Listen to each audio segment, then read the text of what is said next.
अस्सलाम वालेकुम दोस्तों, मेरा नाम है मकसूद। आप देख रहे हैं वर्ल्ड एक्सप्लोरेशन। दोस्तों, फरवरी 2022 को जब रूस ने यूक्रेन पर पूरी ताकत से हमला किया तो दुनिया ने एक ऐसा मंजर देखा जो दूसरी आलमी जंग के बाद यूरोप में बहुत कम देखने को मिला था।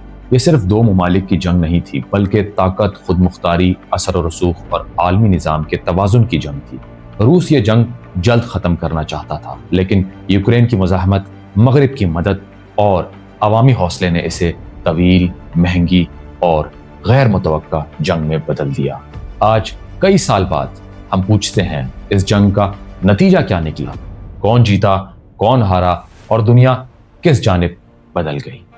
रूस और यूक्रेन के दरमियान कशीदगी का आगाज आज का नहीं, बल्कि इसकी जड़ें सोवियत यूनियन के खात्मे और यूक्रेन की खुद मुख्तारी से जुड़ी हुई हैं। 2014 में क्रीमिया पर रूसी कब्जे के बाद से ताल्लुकात मजीद बिगड़ गए। रूस को खदशा था कि यूक्रेन अगर नेटो और यूरोपीय यूनियन का हिस्सा बन गया तो वो मगरिब के अस्करी असर के बहुत करीब आ जाएगा। दूसरी तरफ यूक्रेन एक आज़ाद और खुद मुख्तार रियासत की हैसियत से तरक्की की राह पर गामजन था। यहाँ टकराव आखिरकार जंग में बदल गया।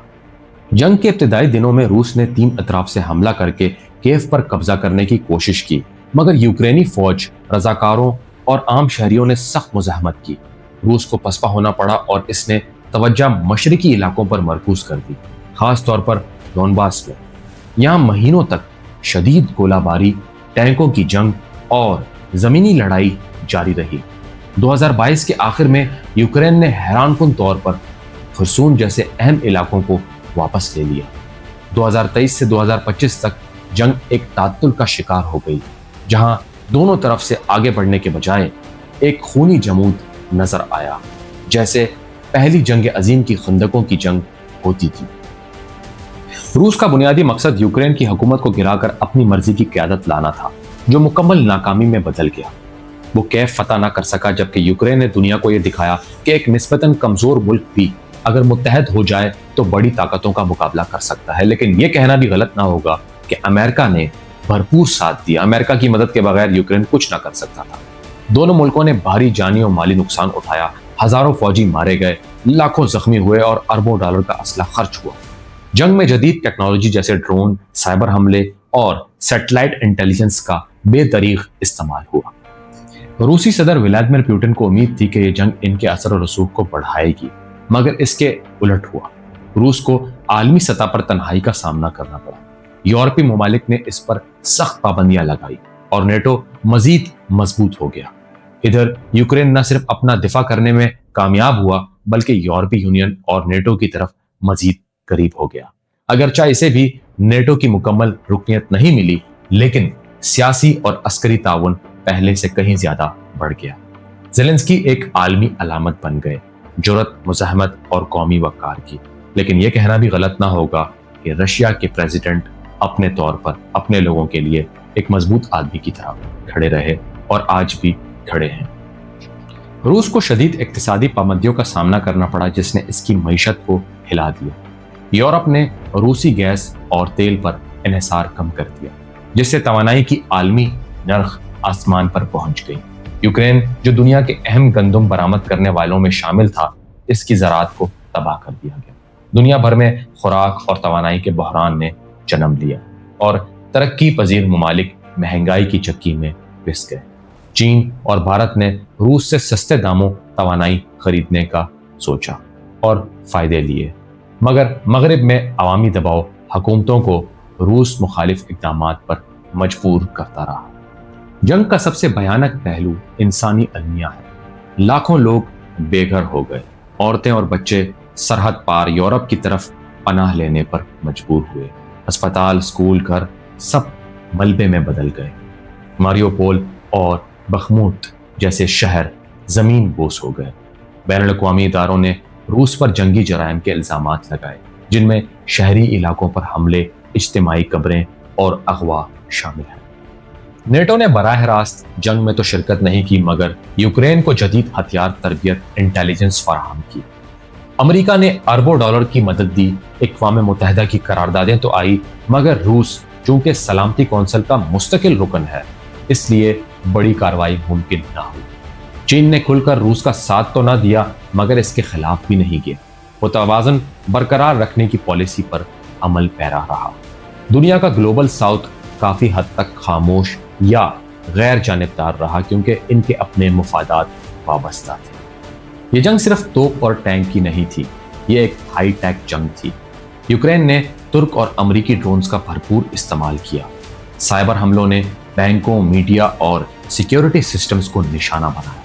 सैटेलाइट की मदद से असल वक्त की मालूमात हासिल की जाती रही। वागनर ग्रुप जैसे प्राइवेट मलेशिया की सरगर्मी ने जंग के किरदार को मजीद पेचीदा कर दिया। ये सब चीजें मुस्तकबिल की जंगों के हदोखाल बता गई। अगरचे जंग खत्म नहीं हुई मगर दोनों फरीक थक चुके हैं। इम्कान है कि ये जंग एक फ्रोजन कॉन्फ्लिक्ट की सूरत इख्तियार कर ले, जैसा कि कोरिया में हुआ। कोई मुकम्मल फातेह या मुआहिदा शायद ना हो, मगर एक खामोशी आ जाए जो कभी भी फिर से जंग में बदल सकती है।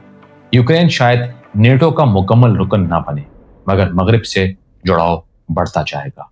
रूस पर पाबंदियां रहेंगी और ये जंग इसकी बैनुल अक़वामी हैसियत को तवील अरसे तक मुतासिर करेगी। रूस ने जो चाहा वो हासिल न कर सका, यूक्रेन को झुकाना या नेटो को रोकना। इस जंग की एक बुनियादी वजह यह भी थी कि रूस के सदर व्लादिमीर पुतिन नेटो को अपने मुल्क की सरहदों के करीब नहीं देखना चाहते थे। इनके नजदीक नेटो की मशरकी यूरोप तक तोसी, खास तौर पर यूक्रेन की मुमकिना रुकनियत, रूस की कौमी सलामती के लिए बराह रास्त खतरा थी। इसी खतरे के पेश नज़र ये जंग शुरू की गई, मगर ये जंग इस मकसद को पूरा करने के बजाय रूस के लिए सियासी और इक्तिसादी नुकसान का सबब बन गई। दूसरी तरफ यूक्रेन ने जो खोना था खो भी चुका, मगर अपनी शनाख्त, आज़ादी और खुद मुख्तारी के लिए दुनिया की नज़र में बुलंद हो चुका है। ये जंग न सिर्फ मशरकी यूरोप बल्कि पूरी दुनिया की सियासी, अस्करी और माशी सिमत को बदलने का जरिया बनी है। अब सवाल सिर्फ ये नहीं है कि जंग कौन जीता, बल्कि ये भी है कि दुनिया इस जंग से क्या सीखेगी। रूस और यूक्रेन की यह जंग सिर्फ मैदान जंग में नहीं बल्कि आलमी ज़मीर, इंसानी इक़दार और क़यादतों की दूर अंदेशी का भी इम्तिहान है। रूस अपनी सलामती के खदशात लेकर मैदान में उतरा। वो नेटो को अपने दरवाजे पर नहीं देखना चाहता था। यूक्रेन अपनी आज़ादी और खुद मुख्तारी के लिए डट गया। वो गुलामी कबूल करने को तैयार न था। दोनों तरफ हकाइक और जज्बात अपनी अपनी जगह मौजूद हैं, लेकिन हकीकत यह है कि ज़मीन को लहू से सैराब करने के बाद कभी अमन की फसल नहीं उगती। जो जंगें ताकत से शुरू की जाती हैं वो कभी दिलों की जीत पर ख़त्म नहीं होती। लिहाजा इस मसले का वाहिद बाइज्जत और पायदार हल सिफारती बातचीत, बाहमी एहतराम और आलमी सालिसी के जरिए मुमकिन है। अक़वाम मुत्तहिदा, OIC, यूरोपीय यूनियन जैसे इदारों को सिर्फ बयानात से आगे बढ़कर अमली सालिसी का किरदार अदा करना होगा। रूस को यह यकीन दिहाई चाहिए कि नेटो इसकी सरहदों पर जहरियत नहीं करेगा और यूक्रेन को यह हक मिलना चाहिए कि वो आज़ाद फैसले कर सके। असल अमन उस वक्त आएगा जब ताकतवर दिल बड़ा करेंगे और कमज़ोरों को इज्जत दी जाए। ये जंग जीतने की नहीं, ख़त्म करने की है, इंसानियत के लिए, आने वाली नस्लों के लिए। अगर आपको ये वीडियो पसंद आई हो तो चैनल को सब्सक्राइब करें, वीडियो को लाइक करें, दोस्तों के साथ शेयर करें। मिलते हैं अगली वीडियो में, तब तक के लिए अपना ख्याल रखिएगा। अल्लाह।